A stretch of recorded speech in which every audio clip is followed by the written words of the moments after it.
بسم اللہ الرحمن الرحیم۔ السلام علیکم ناظرین، میں ہوں محمد زبیر اور آج میں آپ سے بات کروں گا کہ بچوں کے لیے 5 دعائیں کیجیے اللہ تعالیٰ سے۔ ناظرین، ہمیں اندازہ نہیں ہے کہ یہ دعائیں ہماری زندگی پر کس طرح کا اثر ڈالیں گی۔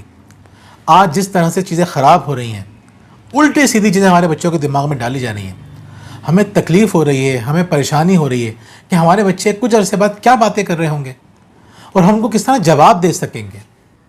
ہمیں اندازہ نہیں ہے کہ چیزیں کتنی تیزی کے ساتھ خراب ہو رہی ہیں۔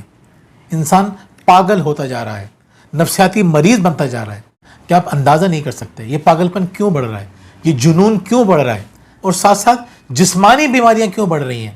ناظرین، اس کی جو سب سے بڑی وجہ ہے وہ یہ ہے کہ زندگی کی جنگ لڑنے کے لیے جس ہتھیار کی ہمیں ضرورت ہے، ہم نے یا تو اس ہتھیار کو اٹھا کے سائڈ میں رکھ دیا، استعمال کرنا چھوڑ دیا، یا پھر ہمیں پتہ ہی نہیں ہے کہ اس ہتھیار کو استعمال کیسے کرتے ہیں۔ ناظرین، وہ کون سا ہتھیار ہے جس کی مدد سے ہم اور ہمارے بچے ایکسٹرا آرڈنری زندگی گزار سکتے ہیں، اپنی زندگی کو صحیح راستے پہ لے کر آ سکتے ہیں؟ وہ ہے دعا۔ ناظرین، دعا مومن کا ہتھیار ہے، اور اگر ہم دعا کرنا نہیں سیکھیں گے یا ہم اللہ تعالیٰ سے دعائیں نہیں کریں گے تو یہ نقصان ہوگا کہ ہمارے بچے ان راستوں پر چل پڑیں گے کہ اپنی دنیا بھی برباد کریں گے اور آخرت بھی برباد کریں گے۔ آج آپ دیکھیے باہر جو فلمیں بن رہی ہیں، میں پوری دنیا کی بات کر رہا ہوں، ان میں اتنے خراب میسیجز دیے جا رہے ہیں، آپ اپنی اولاد کو نہیں روک سکیں گے، اپنے بیٹوں کو اور بیٹیوں کو نہیں بچا سکیں گے اس خرابی سے، اس بیماری سے جو ہماری سوسائٹی میں تیزی کس سے آ رہی ہے۔ تو اس کو روکنے کے لیے ہمیں کیا کرنا ہے؟ ہمیں دعاؤں کا سہارا لینا ہے۔ تو ناظرین، 5 دعائیں ہمیں کرنی ہیں اپنی اولاد کے لیے۔ پہلی دعا میں یہ کرنی ہے کہ یا اللہ، ہماری اولاد کا تعلق تجھ سے مضبوط ہو جائے۔ تعلقات میں بڑی طاقت ہوتی ہے۔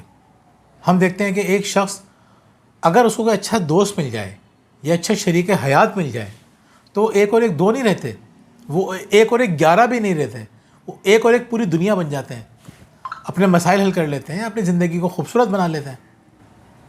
اور ناظرین، آپ کا تعلق جتنی بڑی شخصیت سے ہوگا، آپ کی زندگی میں اتنا بڑا سکون ہوگا، آپ کی زندگی میں اتنا بڑا کانفیڈنس ہوگا۔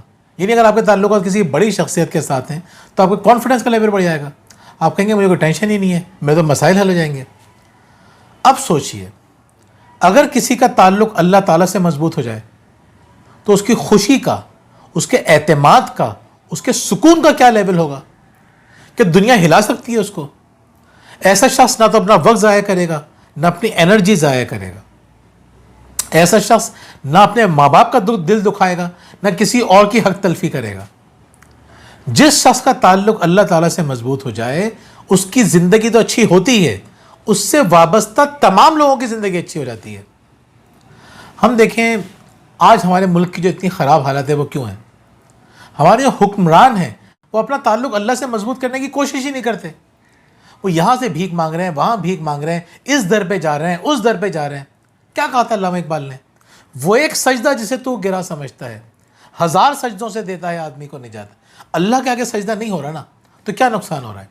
نقصان یہ ہو رہا ہے کہ در در پہ جھک رہے ہیں، ہاتھ پھیلا رہے ہیں، کوئی کیریکٹر نہیں رہا۔ دنیا میں جہاں جا رہے ہیں گالیاں پڑ رہی ہیں، بے عزتی ہو رہی ہے۔ کیوں؟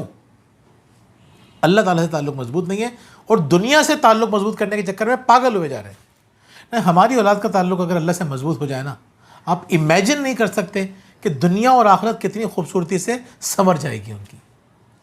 تو اچھا، ایک بات اور بڑی مزے کی، ابھی میں آرٹیکلز پڑھ رہا تھا، اور یہ آرٹیکلز میں پڑھ رہا ہوں اس موضوع پہ تقریباً مجھے یاد پڑتا ہے پہلی مرتبہ جب میں نے پڑھا تھا 2004 میں نے پڑھا تھا کہ جو لوگ اللہ سے تعلق مضبوط کرتے ہیں، یعنی جو لوگ عبادت کرتے ہیں، جو لوگ مسجد جاتے ہیں یا اپنی دوسری عبادت گاہ جاتے ہیں، تو وہ لوگ زیادہ صحت مند رہتے ہیں، ان کے تعلقات زیادہ اچھے رہتے ہیں، وہ لوگ زیادہ طویل عرصے تک زندہ رہتے ہیں، ان کے اندر بیماریاں کم ہوتی ہیں۔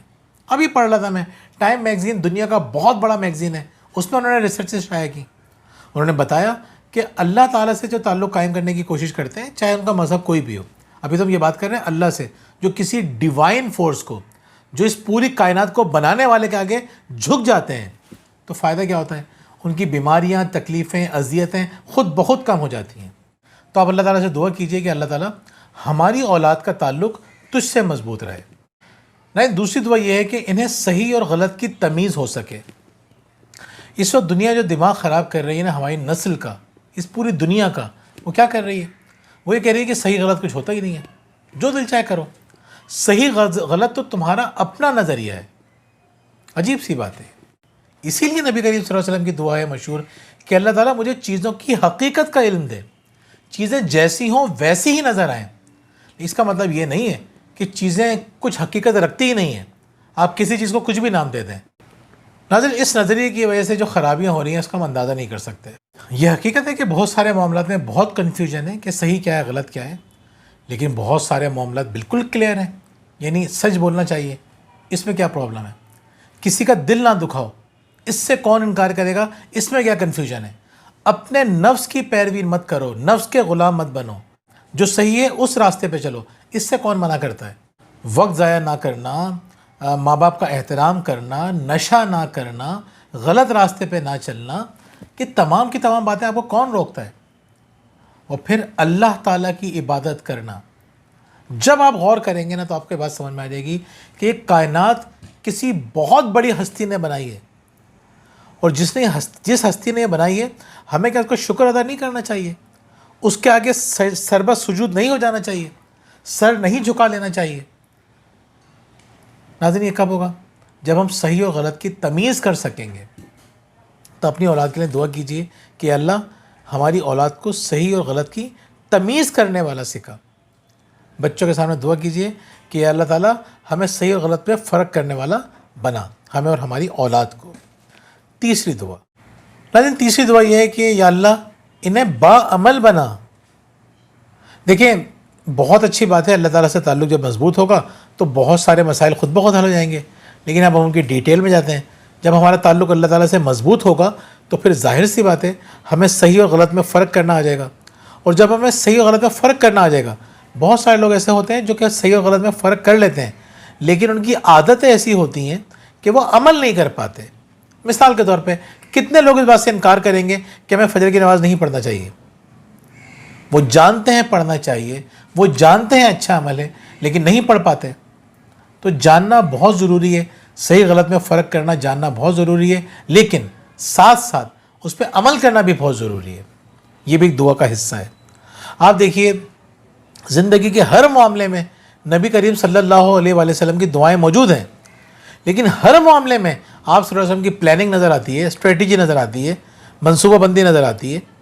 آپ دیکھیں، جب غزوہ بدر کا واقعہ ہمیں نظر آتا ہے کہ آپ صلی اللہ علیہ وسلم رات میں خوب دعائیں کر رہے ہیں اللہ تعالیٰ سے، اور زاروں قطار رو رہے ہیں رات میں دعائیں کہ اللہ تعالیٰ کرنے والا تو ہی ہے، لیکن صبح اٹھ کے جنگ کی ایسی حکمت عملی کہ دنیا حیران رہ جاتی ہے کہ اتنی سی چند لوگ، 313 لوگ، نہ تلواریں ان کے پاس، خاص 2 گھوڑے ہیں، اونٹ اتنے گنتی کے ہیں، پیدل والے ہیں، کوئی ساز و سامان نہیں ہے، اور اتنی بڑی فوج کو بھگا دیتے ہیں، مار کے جیت جاتے ہیں۔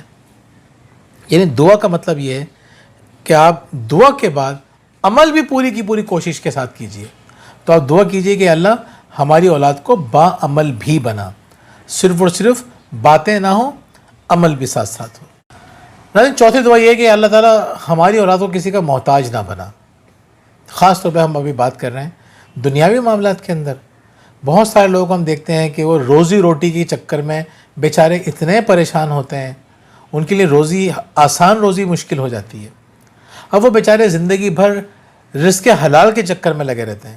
اچھی بات ہے، نیکی ہے، بڑی بات ہے، لیکن اس کے ساتھ ساتھ جو ان کا تعلق اللہ سے مضبوط ہونا چاہیے وہ اس طرح سے نہیں ہو پاتا۔ وہ اپنی شخصیت کا کھل کے اس طرح اظہار نہیں کر سکتے، جو اللہ تعالیٰ نے پوٹینشیل دیا ہے اس پوٹینشیل کا اظہار نہیں کر سکتے۔ وہ ایک بہت بڑی زندگی نہیں جی سکتے۔ کیوں؟ کیونکہ ان کا دن رات جو گزر رہا ہے وہ کمانے میں گزر رہا ہے۔ تو دعا کریں کہ اللہ تعالیٰ ہماری اولاد کسی کی محتاج نہ ہو، ان کے لیے روزی کو آسان کر دے۔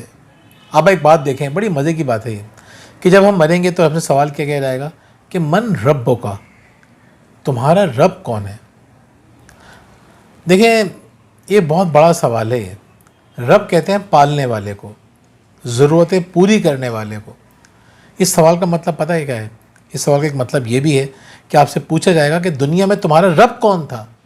یعنی دنیا میں جب تم پہ مشکلات آیا کرتی تھیں، کوئی محتاجی آیا کرتی تھی، تو تم اپنا رب کس کو سمجھا کرتے تھے؟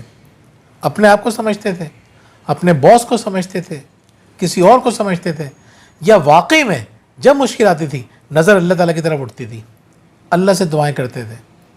محتاجی ختم کرنے کے لیے تم کیا کرتے تھے؟ دنیا میں تمہارا پالنے والا کون تھا؟ تو ناظرین، بچوں کے لیے دعا کیجئے کہ ہمارا پالنے والا اللہ تعالیٰ ہی رہے، ہم کسی کے محتاج نہ رہیں۔ پالنے والا تو اللہ تعالیٰ ہی ہے، یہ احساس ہمیشہ قائم رہے کہ پالنے والا اللہ تعالیٰ ہے اور اللہ تعالیٰ ہی تمام ضرورت پوری کرتا ہے، اور اللہ تعالیٰ ہمیں کسی کا محتاج نہ بنائے۔ پانچویں دعا، ناظرین پانچویں دعا یہ ہے کہ اللہ ہمارے بچوں کو معاف کرنے والا بنا، یعنی ان کے اندر معاف کرنے کی عادت ڈیولپ ہو۔ ہماری زندگی میں جتنا غصہ ہے، اتنی فرسٹریشن ہے، اتنی اذیت ہے، اس کی کیا وجہ ہے؟ اس کی وجہ ہے کہ ہم معاف ہی نہیں کرتے، نہ دوسروں کو معاف کرتے ہیں، نہ اپنے آپ کو معاف کرتے ہیں۔ ہم سے کوئی غلطی ہو جائے جلتے رہتے ہیں، کڑتے رہتے ہیں، خود کو برا بھلا کہتے رہتے ہیں، گالیاں بکتے رہتے ہیں۔ کیوں؟ اس لیے کیونکہ معاف کرنا نہیں سیکھتے۔ تو اللہ تعالیٰ یہ چاہتا ہے کہ ہم معاف کرنے والے بنیں، اور ہمیں اللہ تعالیٰ سے دعا کرنی چاہیے کہ اللہ تعالیٰ ہماری اولاد کو معاف کرنے والا بنا۔ بہت ساری ایسی چیزیں ہیں جہاں پہ ہم کوشش کر کر کے تھک جاتے ہیں، چیزیں ٹھیک نہیں ہوتی۔ کوشش کے ساتھ ساتھ آپ کی دعائیں بہت ضروری ہیں۔ جب آپ اپنی کوششوں کے اندر دعاؤں کو شامل کر لیتے ہیں تو آپ کی طاقت بہت بڑھ جاتی ہے۔ ناظرین، اس طاقت کو کم مت ہونے دیجیے، نہ اپنی نہ اپنے اولاد کی۔ ان 5 دعاؤں کا خیال رکھیے، دیکھیے گا کہ آپ کی زندگی میں کتنی بڑی تبدیلی آتی ہے۔ بہت بہت شکریہ، اللہ حافظ۔